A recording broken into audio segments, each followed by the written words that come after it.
ध्यास न संपणारा प्रवास या सामाजिक संस्थेच्या वतीने 71 महिलांचा गुणगौरव सोहळा संपन्न, तर 80 महिलांना पुरस्कार वाटप. प्रतिनिधी फिरोज जट्टावाले. नमस्कार, मी भाग्यश्री महाराष्ट्र न्यूज 24 लाईव्ह मध्ये आपले स्वागत करते. आपण समाजात अनेक संस्था, सामाजिक कार्यकर्त्यांना बघतो, परंतु निस्वार्थ भावनेने कार्य करणाऱ्या बोटावर मोजण्या एवढ्या संस्था आज समाजात कार्यात विधी नाही. त्यापैकी ध्यास न संपणारा प्रवास ही महिलांकरिता सामाजिक संस्था असून दिनांक 28 मे 2026 रोजी ध्यास सामाजिक संस्थेच्या अध्यक्ष पूनम बंग यांनी निस्वार्थपणे समाजाकरिता काम करणाऱ्या महिलांना पुरस्कृत करण्याचा निर्धार केला आणि हा कार्यक्रम दिनांक 28 मे 2026 रोजी संपन्न झाला.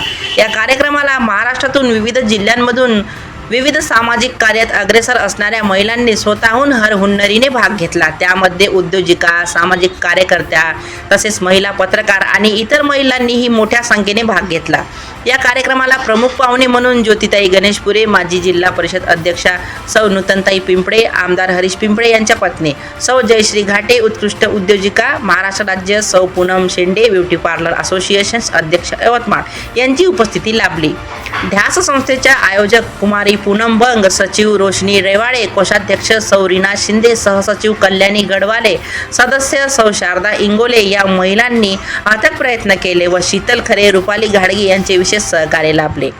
हा पुरस्कार सोहळा 51 महिलांचा साकारला होता, परंतु 250हून अधिक लोकांचा प्रतिसाद मिळाल्याने त्यातून 51 महिलांना निवडण्याचा निर्णय झाला. परंतु म्हणतात ना, देणाऱ्याच्या मनात कोणाला कमी लेखता येत नाही हा भाव असतो. परंतु खूप विचार करून 71 महिलांना पुरस्कार देण्यात आले.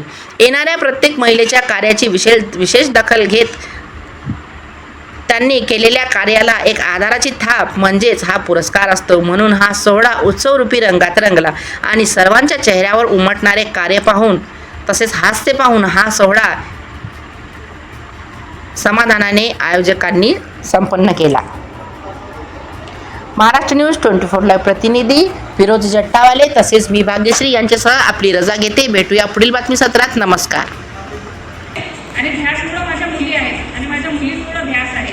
त्याच्यामुळं आम्ही कुठेही नावासाठी कुठेही आजपर्यंत भांडलो नाही. परंतु त्यांचा विषय वैयक्तिक विषय आहे. परंतु आमच्या संस्थेच्या माध्यमातून एक महिलेला चारही जण आणि कसं